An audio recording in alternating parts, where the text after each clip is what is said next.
April 1241. Western Poland, the most formidable war machine the medieval world had ever known, was about to meet the proudest knights of Christian Europe. What followed over the next 3 days would demolish the illusion of European invincibility and carve a wound into Christendom's memory that would ache for centuries. The Mongols had arrived. To grasp the scale of what was about to unfold, we must first understand who these Mongols really were.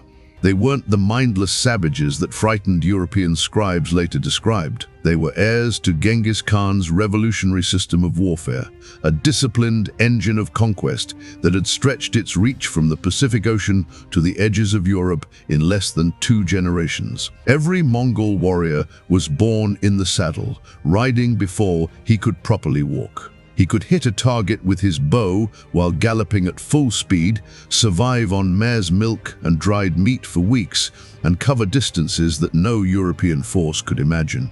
By 1241, the Mongol Empire spanned from China's coast to the very doorstep of Europe. The mighty cities of Central Asia had fallen, and the great powers of the Islamic world had been broken. Even China's Great Wall, the so-called barrier against the north, had failed miserably. Now, under the leadership of Batu Khan, grandson of Genghis himself, 3 Tumans, about 30,000 of the most efficient soldiers on earth, had already annihilated Kiev, the jewel of the Rus, and swept through Hungary like wildfire. This invasion was not random plundering. It was a meticulously planned campaign. Batu divided his forces. One army ravaged Hungary, while another marched into Poland, eliminating every possible threat to their flanks. They had already torched Lublin, looted Sandomierz, and left Kalisz smoldering in ruins. Their next target, Silesia, one of Poland's richest duchies. Duke Henry II of Silesia, known as Henry the Pious for his deep faith, understood what was coming. He wasn't naive. Distressing reports had poured in from the east, whole cities burned to ash in a single day, populations slaughtered to the last soul, veteran armies erased within hours. Witnesses called them demons on horseback, fighters who appeared from nowhere and vanished like ghosts. Yet Henry refused to flee. He was an experienced commander and knew that if the Mongols were not stopped here, Europe itself would lie exposed.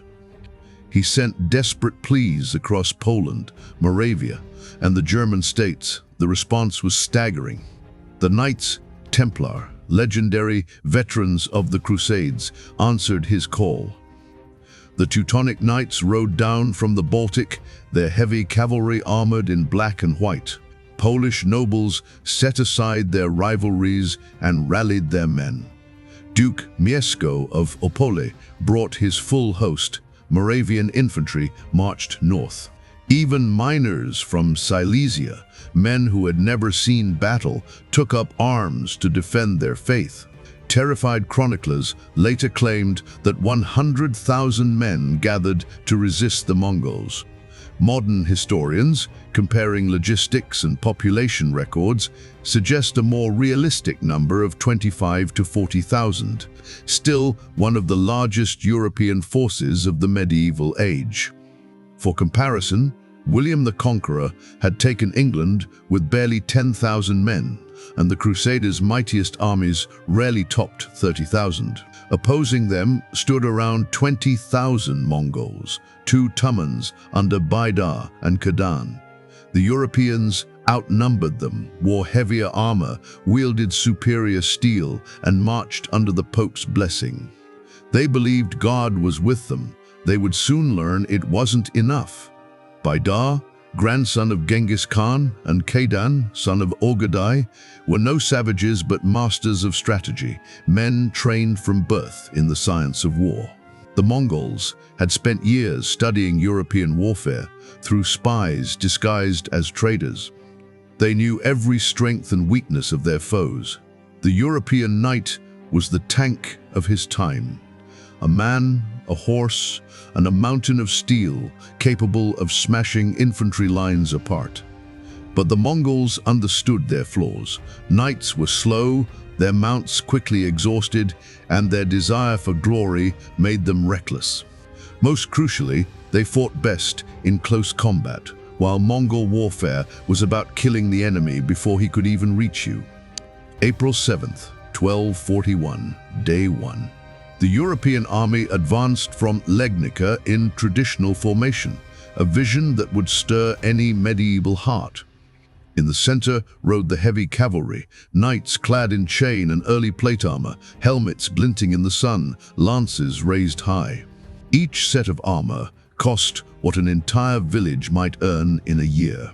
Their war horses, huge destriers bred for power, snorted and pawed at the earth, ready to charge. On the flanks marched Polish spearmen, Moravian crossbowmen, and Silesian miners wielding crude tools turned into weapons. Priests walked among them, offering blessings and absolution. Banners rippled across the field, the black cross of the Teutonic Order, the red of the Templars, the white eagle of Poland. It was the combined strength of Christian Europe made flesh. Then, on the horizon, dust. Not the heavy dust of a marching host, but a lighter, restless haze that moved unnaturally fast.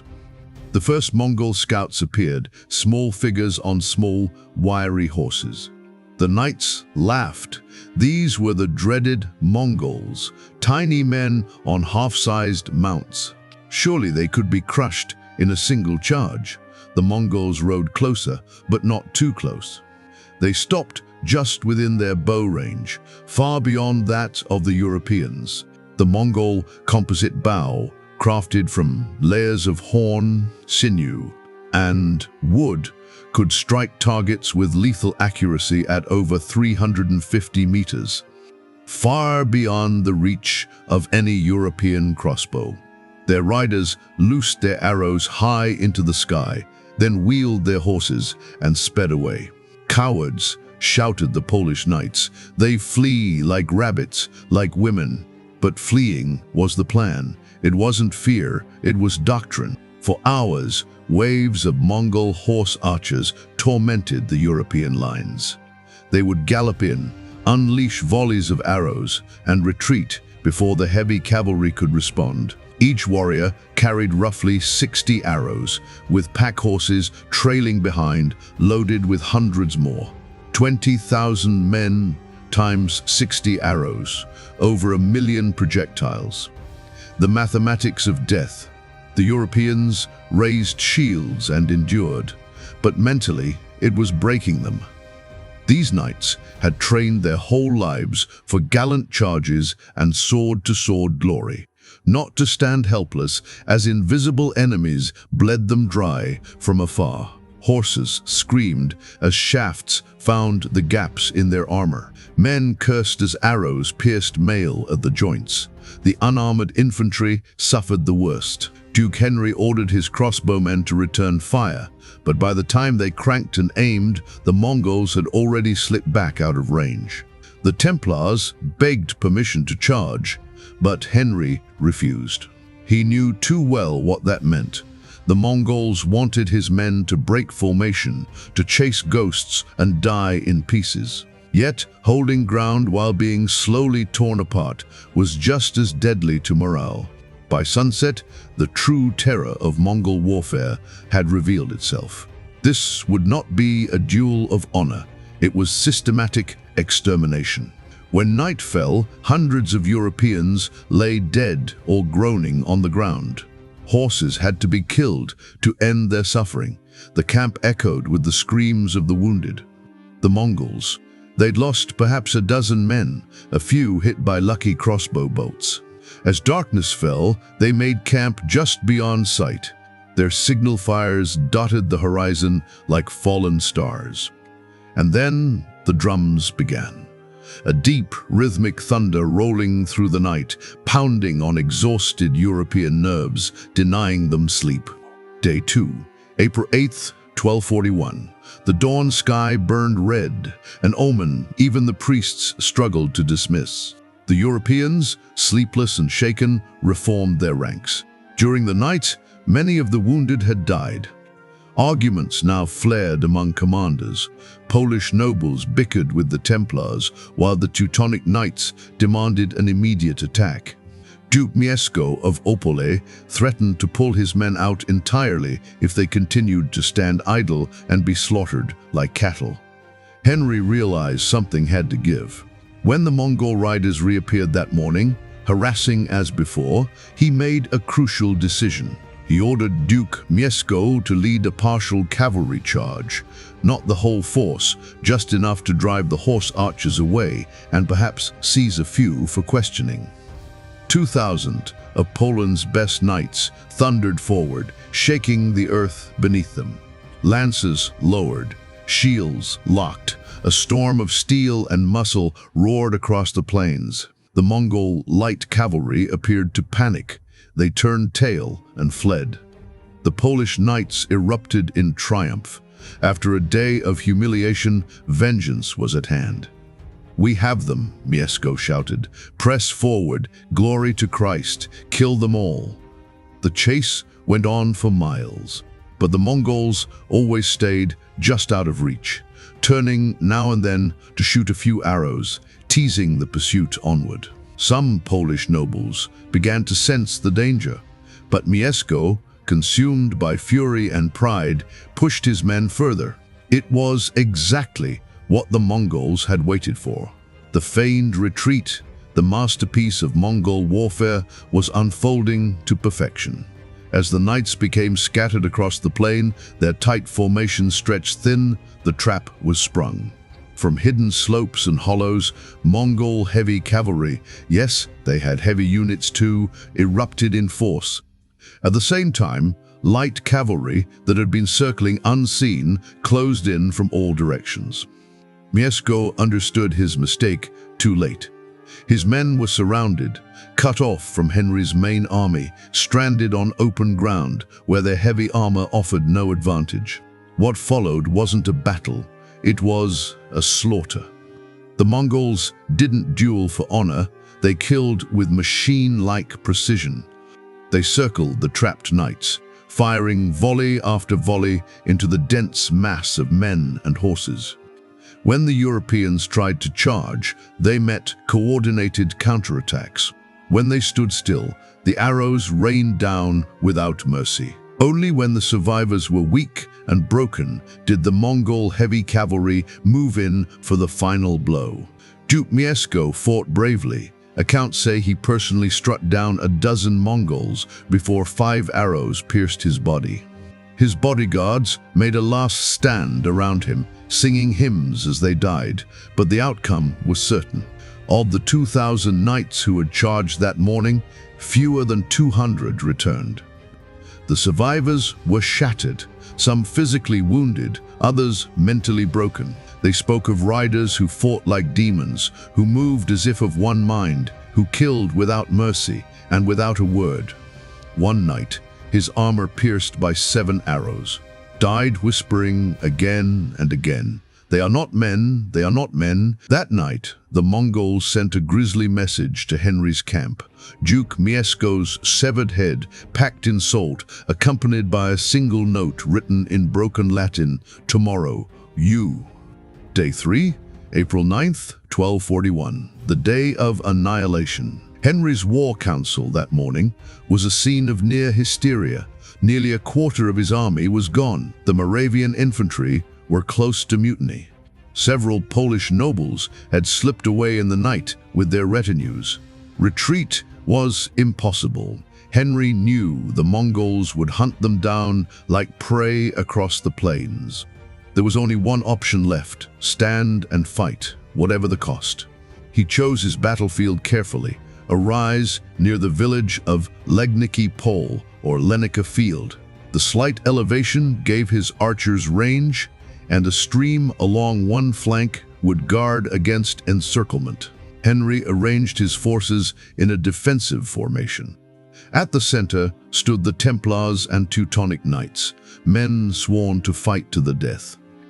The Polish knights formed the right wing, the remaining infantry the left, while Henry held a small reserve behind them. When the morning mist lifted, the Mongols appeared once more, but something looked different. They weren't riding in their usual sweeping formations. Instead, they seemed to be setting up odd-looking devices, large pots or cauldrons mounted on wooden carts. The Europeans stared, confused. Were they cooking, performing some pagan ritual?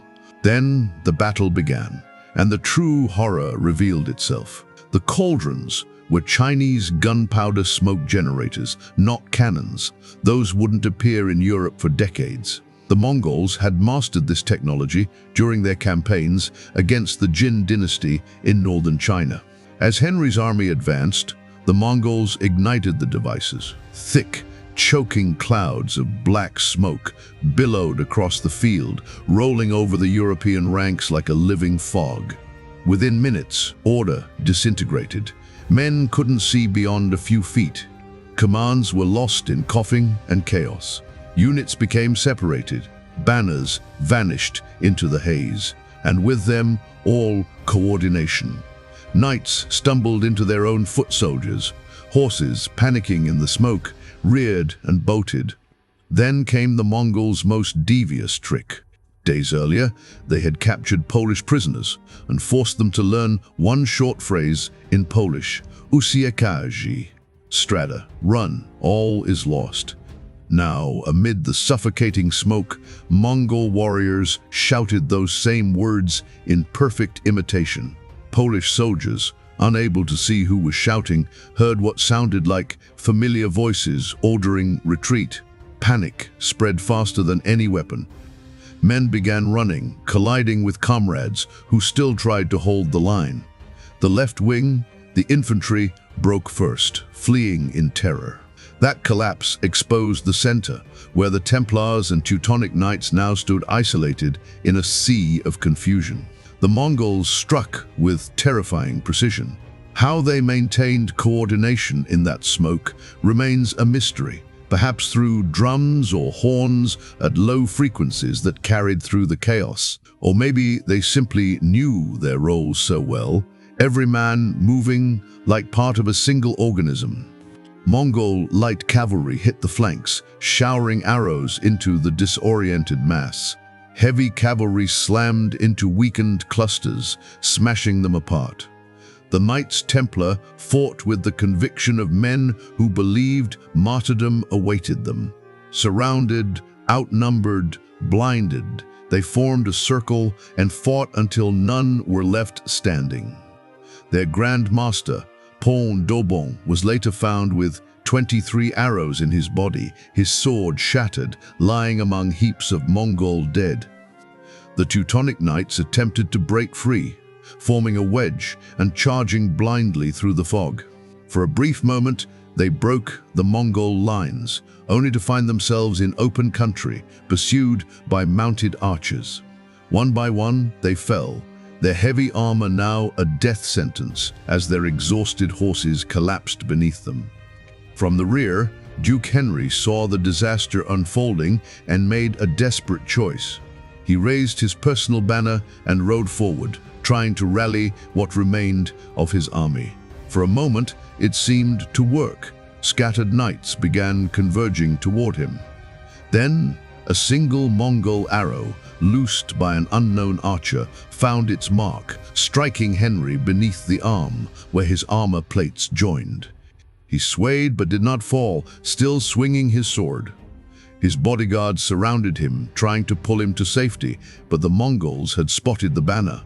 They focused everything on that single point. Henry's guards were cut down, one by one. At last, the Duke, bleeding heavily, fell from his horse. Seeing him collapse, the remaining resistance broke completely. The line turned into a rout, then into slaughter. The Mongols pursued the fleeing men for miles, cutting them down as they ran. Knights tore off their armor to escape faster. Proud nobles cried for mercy in languages their killers neither understood nor cared to. Henry was found alive but dying. Following their custom of honoring brave foes, the Mongol commanders offered him a swift, merciful death. He refused, saying he would die as he had lived, as a Christian knight. They obliged him. His head was struck from his body and mounted on a spear, paraded through Legnica as proof of victory. Days later, his mother searched the battlefield among the corpses. She recognized him only by his sixth toe on the left foot. By noon that day, it was over. The scale of destruction was beyond comprehension. The Mongols, following custom, sliced off the right ear of every fallen enemy to count the dead, filling 9 vast leather sacks. Chroniclers claimed between 10,000 and 25,000 Europeans lay dead upon the field. Virtually the entire nobility of Silesia had been wiped out. The Templars and Teutonic Knights suffered such devastating losses that it would take a generation before their numbers recovered. Entire dynasties that had ruled for centuries were erased in a single morning. Modern historians estimate Mongol losses at fewer than 700 men, most of them from the heavy cavalry that led the final assaults. The battlefield itself looked like something out of hell. Bodies were piled so thick that a man could walk for hundreds of yards without stepping on the ground. Carrion birds darkened the sky, circling so densely they blotted out the sun. The smell of death carried for miles. For years afterward, local farmers would still unearth bones in their fields. In only 3 days, a smaller Mongol force had completely destroyed one of the largest European armies ever assembled.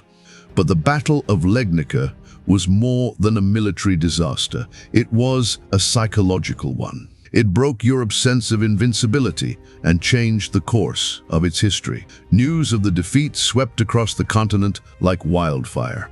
In Paris, King Louis IX ordered new fortifications and reorganized his army with updated tactics. In Rome, Pope Gregory IX called for a new crusade, not to the Holy Land, but to defend Europe itself from the so-called horsemen of the devil. Even the Holy Roman Emperor Frederick II, long at odds with the papacy, suddenly found both sides willing to make peace in the face of this external nightmare. Letters from the time reveal how deeply the terror ran. One German chronicler wrote, "The Mongols are the punishment of God for our sins. They fight not as men do with honor, but as demons with deceit and cruelty. Our knights, the finest in Christendom, were as children before them." The shock went far beyond military loss. The Mongols had proven that the foundation of European power, the armored knight, was obsolete against a disciplined, tactically superior enemy. The proud ideals of chivalry, individual heroism, and honor on the battlefield meant nothing against an army that fought with strategy and precision rather than pride. Yet, Europe's salvation came from an unexpected twist. In December of 1241, only 8 months after Legnica, the great Khan Ogadai died in Mongolia. Some sources say he drank himself to death, others suggest poisoning. By Mongol law, every prince of Genghis Khan's bloodline was required to return home for the election of a new great Khan. Batu Khan, though frustrated at halting his conquest, obeyed. His armies withdrew and Europe was spared. The Mongols would never again advance this far west. Political infighting, vast distances, and the eventual fragmentation of their empire kept them from returning. But the memory of that defeat was burned into Europe's collective consciousness, written in fire and blood. The Battle of Legnica forced a revolution in military thought. Within a generation, European forces began integrating combined arms tactics, strengthening their archery and experimenting with primitive gunpowder weapons. The age of the mounted knight supremacy had begun its slow death. Professional armies would replace feudal levies. Discipline and coordination would matter more than noble valor. Some historians argue that Legnica may have saved Europe by forcing these changes early. 2 centuries later, When the Ottoman Turks, heirs to Mongol military traditions, marched into Europe, the continent was ready. It met them not with scattered knights, but with organized armies, firearms, and strategy born from painful lessons learned on that blood-soaked plain. Today, the Battle of Legnica is remembered differently across nations. In Poland, it remains both a tragedy and a source of pride, proof that their ancestors stood defiant against impossible odds. In Mongolia, it is celebrated as one of history's most brilliant tactical victories, studied by militaries around the world as a masterclass in strategy and discipline, overcoming numbers and technology. The battlefield itself is peaceful farmland now. A modest monument marks where Duke Henry is believed to have fallen. Each year, on April 9th, reenactors gather there in armor and chainmail, carrying replica weapons to relive the clash. Yet no reenactment can truly recreate the terror of that smoke-choked morning when the medieval world order collapsed on the plains of Silesia. The echo of Mongol hooves still resounds through history, a chilling reminder that no empire, no matter how mighty, stands immune to sudden collapse. At Legnica, the Mongols did not merely defeat an army, they destroyed an entire worldview. They ended an age and forced a civilization to evolve or perish, all of it in just 3 days. 3 days that changed the world forever.